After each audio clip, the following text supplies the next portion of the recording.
ಹಾ ವಿದ್ವಾಂಸರೇ, ಹೌದು ಕಲಾ ಬಳಗದವರೇ, ಹೌದ್ರಿಪ್ಪ. ನಿಮಗೊಮ್ಮೆ ಶಿರಾಡೋಣ ಸಂಘದ ಹಾ 2ನೆಯ ಸಂದಿನ ನಮಸ್ಕಾರಗಳನ್ನು ಹೇಳಿ ಮಾತುಗಳು ಹಾ ಏನಾದ್ರಿಪ್ಪ ಮಾತುಗಳು ಬಹಳ ಸೂಕ್ಷ್ಮದಿಂದ ಕೂಡಿರ್ತವ. ಹೌದಲ್ರಿಪ್ಪ. ಮಾತು ಬಹಳ ಬೆಲೆಯುಳ್ಳದಿರ್ತಾವ. ಹೌದು ನಾವು ಮಾತಾಡುವಂಥ ಮಾತಾಗಲಿ, ಹಾ ನಾವು ಹೇಳುವಂಥ ಉದಾಹರಣೆಗಳಾಗಲಿ ಅವು ಜನರ ಮನಕ್ಕೆ ಹೋಗಿ ತಟ್ಟುದು ಅಂದ್ರೆ ಅವು ಮಾತಾಕವ್ರಿಪ್ಪ. ತಟ್ಟಲಿಲ್ಲ ಏನಾತವ್ರಿ? ಅವು ಘಾತ. ಹೌದು ಮಾತಾಗಲ್ರಿಪ್ಪ, ಘಾತ ಆಕ್ಕವು. ಹೌದ್ರಿಪ್ಪ. ಅದಕ್ಕೆ ಹಾ ಶರಣರು ಒಂದು ಕಡೆ ಹೇಳ್ತಾರ. ಅವರು ಏನ್ ಹೇಳ್ತಾರ್ರಿಪ್ಪ? ಯಾವ ಮಾತ? ಮನ ಸುದ್ದಿ ಇಲ್ಲ ನಮಗೆ ಮಂತ್ರದ ಫಲವೇನು, ಏನು ತನು ಸುದ್ದಿ ಇಲ್ಲ ನಮಗೆ ತೀರ್ಥದ ಫಲವೇನು. ಒಳಗೆ ಮಿಂದು ಹೊರಗೆ ಮೀಯದವರನ್ನು ಕಂಡು ಬೆರಗಾಗಿ ನಗುವನು ನಮ್ಮ ಪುರಂದರ ವಿಠಲ ಅಂತ ಹೇಳಿದ್ರು. ಹೌದು ನೋಡ್ರಿಪ್ಪ. ಹೌದು ಆತ್ಮೀಯ ಬಂಧುಗಳೇ, ಏನೈತ್ರಿಪ್ಪ? ಮನುಷ್ಯ ಹೊರಗೆ ತಿಳ್ಕೊಳ್ಳಕ್ಕಿಂತ ಒಳಗೆ ತಿಳ್ಕೊಳ್ಳೋದು ಬಹಳ ಮುಖ್ಯ. ಹೌದಲ್ರಿಪ್ಪ, ಒಳಗೆ ತಿಳ್ಕೋಬೇಕು. ಹೌದಾ? ಹೊರಗಿನ ಕಣ್ಣಿಗೆ ಜಗತ್ತು ಕಾಣ್ತದೆ, ಆದ್ರೆ ಕಣ್ಣೊಳಗೆ ಕಸ ಬಿದ್ದದು ಆ ಕಣ್ಣಿಗೆ ಕಾಣುದಿಲ್ಲ. ಈ ಇಡೀ ಜಗತ್ತನ್ನು ನೋಡುವಂತ ಕಣ್ಣು ತನ್ನ ಒಳಗೆ ಕಸ ಬಿದ್ರೆ ಅದಕ್ಕೆ ಕಾಣುದಿಲ್ಲ. ಇಲ್ಲ ಅದಕ್ಕೆ ಈ ಜಗತ್ತು ಬಹಳ ವಿಸ್ಮಯದಿಂದ ಕೂಡ್ಯಾದ. ಹೌದು, ವಿಚಿತ್ರದಿಂದ ಕೂಡ್ಯಾದ ಮತ್ತು ಅಟ್ಟೆ ಸತ್ಯದಿಂದ ಕೂಡ್ಯ. ಹೌದ್ರಿಪ್ಪ. ಇಂಥ ಅಡವಿ ಒಳಗ ಹೌದಲ್ಲ? ಹೌದು. ಒಂದು ಮಾತು ಹೇಳ್ತೀನಿ ನಿಮಗ. ಏನ್ರಿಪ್ಪ? ಬಸವಣ್ಣನ ಕಾಲಕ್ಕೆ ಏನೈತ್ರಿ? 12ನೇ ಶತಮಾನದೊಳಗೆ ಒಂದು ಹುಡುಗ, ಗರೀಬ ಪರಿಸ್ಥಿತಿ ಹುಡುಗ, ಹೌದು, ಒಂದು ನಡ ಊರಾಗ ಕಟ್ಟಿ ಮೇಲೆ ಬಂದು ಕೂತಿದ್ದ. ದೊಡ್ಡ ಮಂದಿ ಹೌದು ಅದನ್ನೆಲ್ಲ ನೋಡಿ ಆ ಸಹಿಸಿಕೊಳ್ಳಾರದೆ ಇಲ್ಯಾಕ ಕೂತಿದ್ದಿ ಮಗನ ಅಂತ ಹುಡುಗ ದನಕ್ಕೆ ಬಡದ್ರು. ಮೇಲವರ್ಗದ ಜನ. ಅವಾಗ ಆ ಹುಡುಗನ 2 ಕಣ್ಣಾನ ರಕ್ತ ಬರುವಂಗ ಹೊಡೆದ್ರೆ ಕಣ್ಣು ಕಾಣಲಿಲ್ಲ. ಬಿಟ್ಟು ಹೋದ್ರು. ಹೌದು, 5 ನಿಮಿಷನಾಗ ಬಸವಣ್ಣ ಅಲ್ಲಿಗೆ ಬಂದ್ರಿಪ್ಪ. ಅದೇ ದಾರಿ ಹಿಡಿದು ಹೊಂಟಿದ್ದ. ಅವಾಗ ಬಸವಣ್ಣ ಬಂದ ಆ ಹುಡುಗಿಗೆ ನೋಡಿ ಎತ್ತಿ ನಿಂದಿರಿಸಿ ಹೆಗಲ ಮೇಲೆ ಕೈ ಇಟ್ಟ. ಹುಡುಗ ಬಸವಣ್ಣ ಅಂತ ಹೇಳಿ ಚೀರಿ ಬಿಟ್ಟು ಕೈ ಹಿಡಿದು ಎಬ್ಬಿಸಿ ನಿಂದ್ರಿಸೋದ್ರಾಗ ಬಸವಣ್ಣ. ಅವಾಗ ಬಸವಣ್ಣ ಕೇಳ್ತಾನ. ಏನ್ ಕೇಳ್ತಾನ್ರಿ? ಕಣ್ಣಾಗ ರಕ್ತ ಬರ್ಲಕತ್ತೇವ, ಕಣ್ಣು ಕಾಣಲ್ಲ, ಕಣ್ಣು ಕಾಣೋದಿಲ್ಲ. ಕೈ ಇಟ್ಟ ಮೇಲೆ ಬಸವಣ್ಣ ಅಂದೆಲ್ಲ ಹೆಂಗ ಗೊತ್ತಾಯ್ತು ಅಂತ ಕೇಳ್ದ. ಹೆಂಗ ಗುರ್ತ ಹಿಡಿದ? ಆ ಹುಡುಗ ಹೇಳ್ದ, ಅಳಕೋತ ಹೇಳ್ದ, ಯಪ್ಪ ಬಸವಣ್ಣ ಕಲ್ಯಾಣದೊಳಗೆ ಬಿದ್ದವರಿಗೆ ಯಾರಾದರೂ ಎತ್ತುದಾದ್ರೂ ಬಸವಣ್ಣ ಎತ್ತನಪ್ಪ, ಮತ್ತೊಬ್ಬರು ಯಾರು ಇಲ್ಲ. ಅದಕ್ಕೆ ಬಿದ್ದವರಿಗೆ ಎತ್ತಮ ಬಸವಣ್ಣ. ಅಂತ ನಾಡಿನೊಳಗೆ ನಾವೆಲ್ಲ ಆಗಿ ಹೋಗೀವಿ. ಹೌದಲ್ರಿಪ್ಪ? ನಾವೆಲ್ಲ ಬದುಕಿ ಹೋಗಿದ್ದೀವಿ. ಹೌದು. ನಮ್ಮ ಹನುಮಂತ ಹೇಳ್ದ, ಏನ್ ಹೇಳಿದ್ರಪ್ಪ? ಒಬ್ಬ ಭಿಕ್ಷುಕ ಒಬ್ಬ ಟೀಚರ್ಗೆ ಭಿಕ್ಷಾ ಬೇಡದ. ಹೌದಲ್ಲ? 100 ರೂಪಾಯಿ. ನೋಡು, ಟೀಚರ ಗೊತ್ತದಲ್ಲ ನಿನಗೆ, ಮಹಾರಾಷ್ಟ್ರದೊಳಗಿದ್ದೀನಿ. ಮೊದಲನೇದಾಗಿ ಹೆಣ್ಣು ಮಕ್ಕಳಲ್ಲಿ ಟೀಚರ್ ಆದವರು ಸಾವಿತ್ರಿಬಾಯಿ ಫುಲೆ. ಸಮಾಜದಲ್ಲಿದ್ದಂತ ತುಳಿತಕ್ಕೆ ಒಳಗಾದಂತ, ಹಿಂದುಳಿದಂತ, ಬಡವರಾದಂತ ಹೆಣ್ಣು ಮಕ್ಕಳಿಗೆ ಶಿಕ್ಷಣ ಎಂಬ ಬೆಳಕನ್ನು ಕೊಟ್ಟಕ್ಕೆ ಸಾವಿತ್ರಿಬಾಯಿ ಫುಲೆ. ಪೂಚೋ ಪೂಚೋ ಸರ್ ಪೂಚೋ. ಅಂತ ಮಾತುಗಳನ್ನ ನಾವು ಹೇಳ್ಕೊತು ಹೋಗಬೇಕು. ಹೌದು ಅವಾಗ ಅವಕ್ಕೆ ಮಾತಾಡ್ತಾರೆ. ಹೌದಲ್ರಿಪ್ಪ.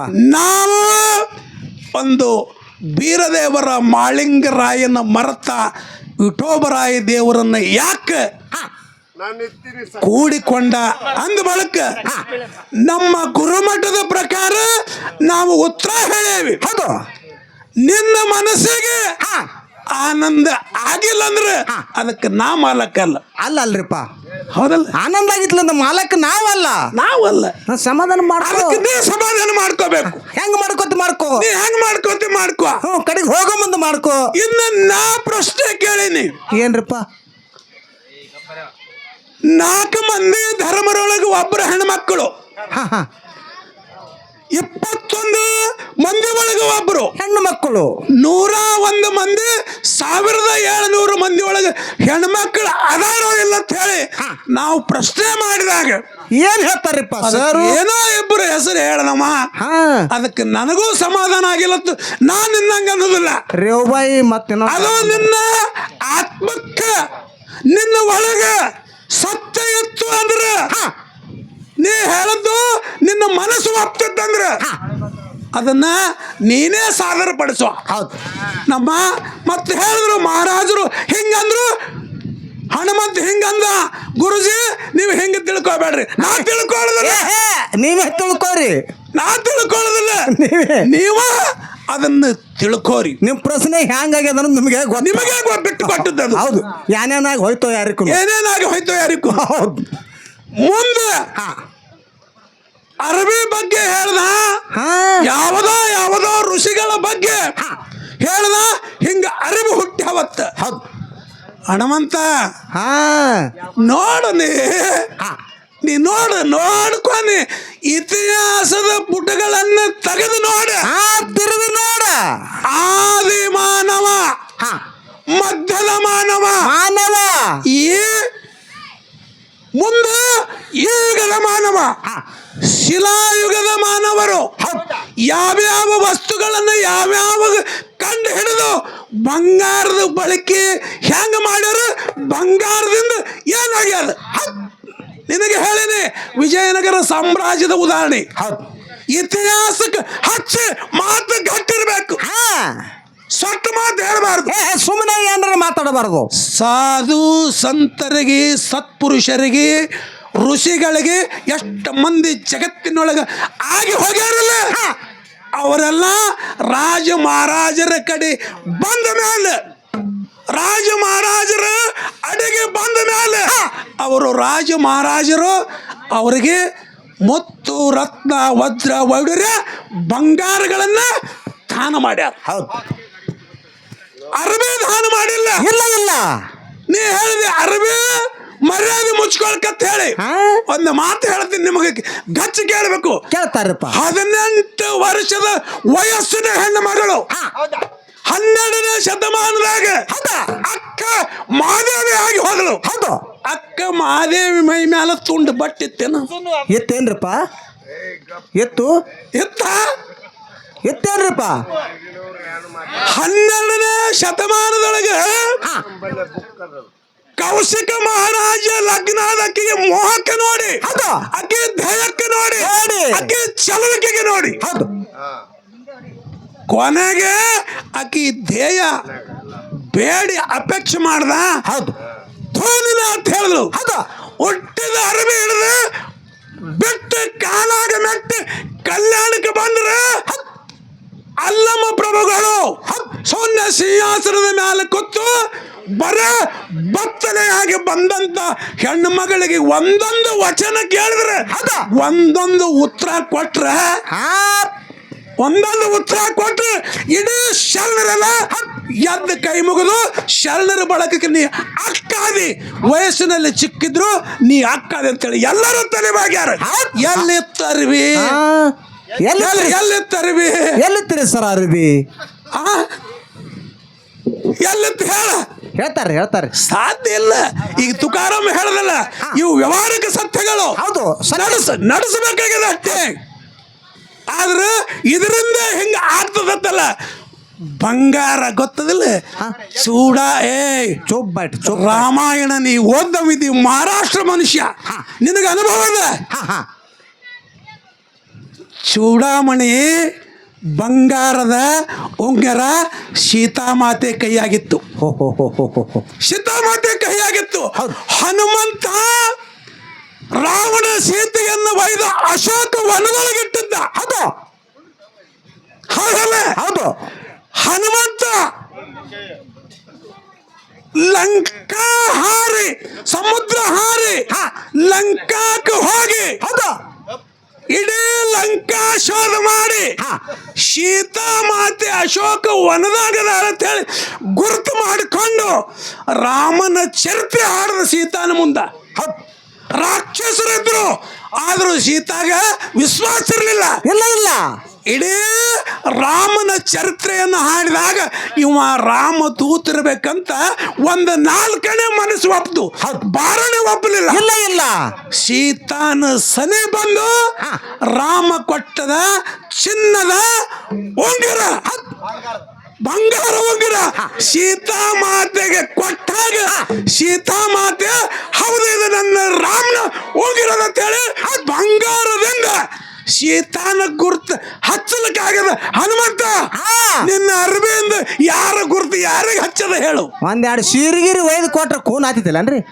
ಸತ್ತ ಮೇಲೆ 7 ಮನ, ಸತ್ತ ಮೇಲೆ 7 ಮನ ಕಟ್ಟಿಗೆ ಒಟ್ಟಿ ಅದರ ಮೇಲೆ ನಿನ್ನ ಹಾಕಿ ಹುಟ್ಟಿದ ಅರಬಿ ಹರಿದು ಒಗದು ಬರುವಾಗ ಬತ್ತಲೆ, ಹೋಗುವಾಗ ಬತ್ತಲೆ,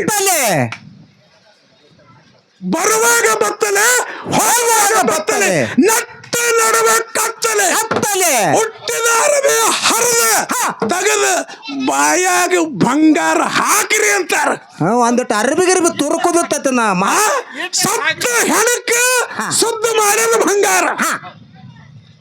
ಎಷ್ಟು ಮಂದಿ ರಾಜ ಮಹಾರಾಜರಲ್ಲಿ ಎಷ್ಟು ಮಂದಿ ಮಂತ್ರಿ ಕೆಲಸ ಮಾಡ್ಯಾರ.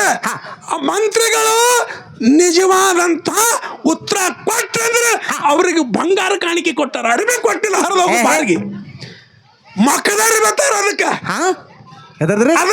ಮಕ್ಕದಾರಿ ಬರ್ತಾರ. ಅಲ್ಲ ಇವನು ಅರಿ ಬಿಟ್ಟು ಕನಿಷ್ಠ ಅದಕ್ಕೆ ಅರಬಿ ಏನದ ಇದೆಲ್ಲ ಹಿಂಗ ಆಗ್ಯದ ಅನ್ನುವಂಥ ಮಾತನ್ನು ಹೇಳಿ ಇನ್ನೊಂದು ಮಾತ ಏನ್ರಿಪ್ಪ? ಮತ್ತೊಂದು ಮಾತ ಲಕ್ಷದಾಗಿಡಬೇಕು ನೀವೆಲ್ಲರೂ. ಯಾವ ಮೈಸೂರದ ಮಹಾರಾಜರು, ಮೈಸೂರದ ಮಹಾರಾಜರು ಮೈಸೂರು ಆಳ್ತಿದ್ರು. ಅವರಲ್ಲಿ ವಿದ್ವಾನ ಇಂಜಿನಿಯರ್ ವಿಶ್ವೇಶ್ವರಯ್ಯ ಅವರ ಕೈಯಾಗ ಇಡೀ ಮೈಸೂರಕ್ಕೆ ಈ ಕಾವೇರಿ ನದಿಗೆ ಆನೆಕಟ್ಟು ಕಟ್ಟಲಿಕ್ಕೆ ಪ್ರಾರಂಭ ಮಾಡಿದ್ರು. ಹೌದು, ತಡೆರ ದೇವ, ಆನೆಕಟ್ಟು ಕಟ್ಟಲಿಕ್ಕೆ ಪ್ರಾರಂಭ ಮಾಡಿದ್ರು. ಆನೆಕಟ್ಟು ಬತ್ತದು, ಮುಗಿಲಕ್ಕೆ ಬತ್ತು, ಇನ್ನ ಸ್ವಲ್ಪ ಉಳಿತು. ಎಲ್ಲ ರಾಜರ ಬಲ್ಲಿ ರೊಕ್ಕ ಆಗಿಬಿಟ್ಟು ನೀ ಹೆಂಗ್ ಮಾಡೋದಂದ್ರು ಖಾಲಿ ಆಯ್ತ್ರಿಪ್ಪ, ಖಾಲಿ ಆಯ್ತು, ಹಣ ಇಲ್ಲ.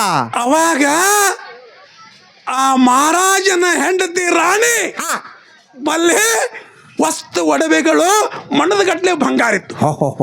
ಆ ಬಂಗಾರ ಮಾರಿ ಕನ್ನಂಬಾಡಿ ಆನೆಕಟ್ಟು ಪೂರ್ತಿ ಮಾಡಿ ಹೇಳ್ತಾರ. ಹೆಂಗ್ ಹೇಳ್ತಾರ? ಏನ್ರಿಪ್ಪ?